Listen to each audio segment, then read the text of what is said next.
quite a bit more for you, but hold on one second, sorry about that. And so I wanted to read you another passage, and this is a little bit later into the book. This is when he's already been, been introduced to this corrupt industry that he's found his way into, and kind of reflecting on it. So. The world is forever a mystery, and cliches are always an adequate cover-up for limited insight. Beyond that, there are just assumptions. Assumptions about life, living, and the pursuit of escape. Assumptions about death, doom, and the days after. The curse of humanity is an overactive mind, the need to always fill in the blanks.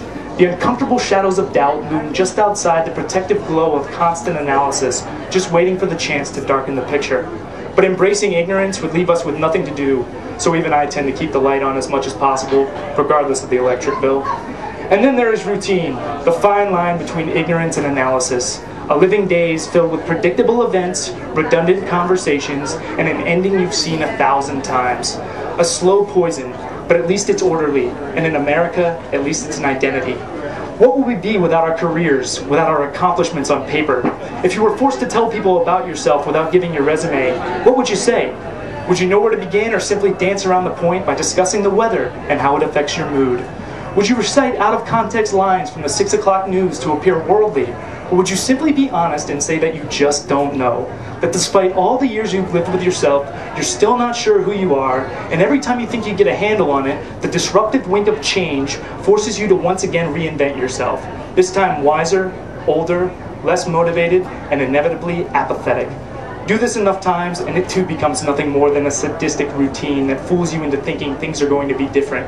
It leaves you to wait instead of actively searching for yourself.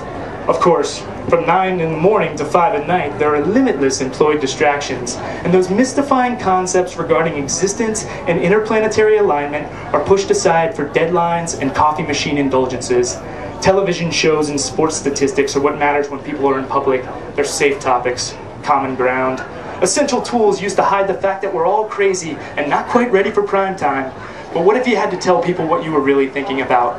What if you were paid to be honest? I'll tell you what, they'd lock me up 10 minutes into the project, pray to heaven for forgiveness, and then give anyone within 50 feet a lobotomy in an effort to help them forget the terrible alien utterances that had bounded off my tongue. But that's why we have weather, so we don't have to talk about politics or religion with people we hardly know. That way the routine can continue, and so can the cliches. It's just another day at the office, if you know what I mean.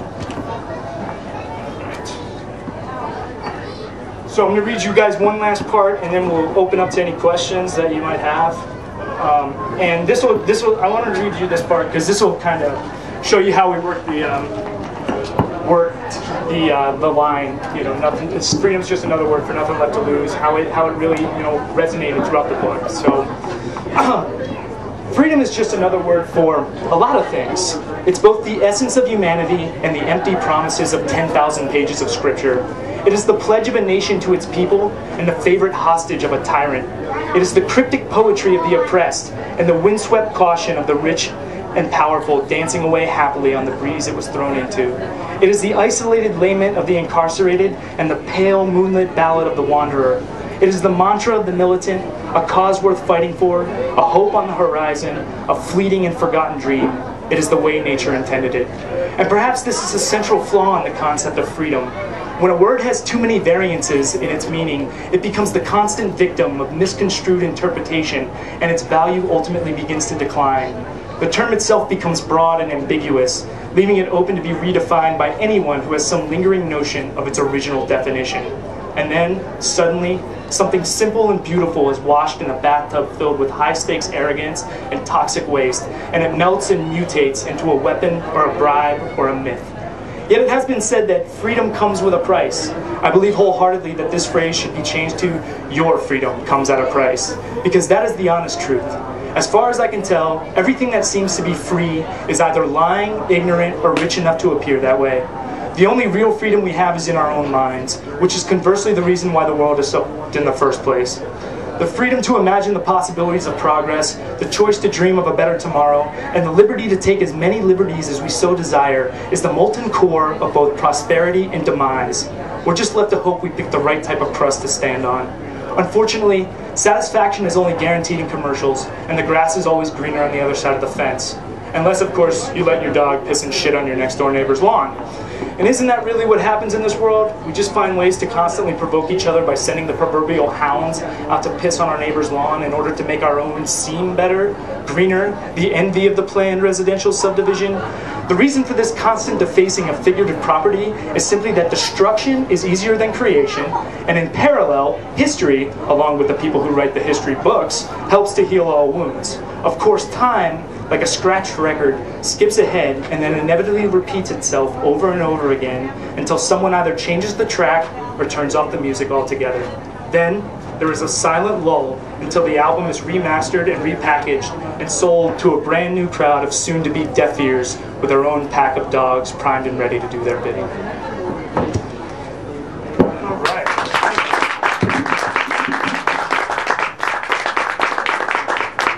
So there's a lot of comedy in between all that other stuff, just so you know.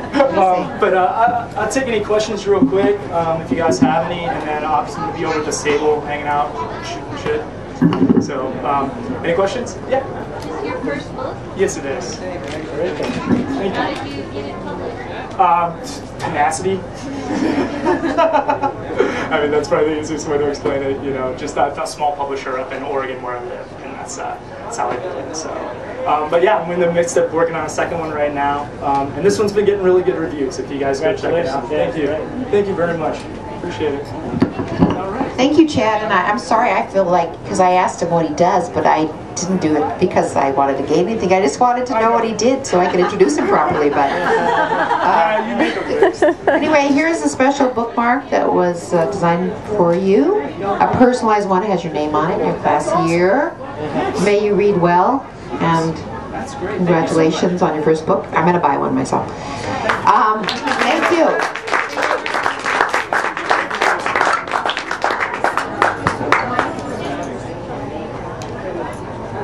Sally, you introduce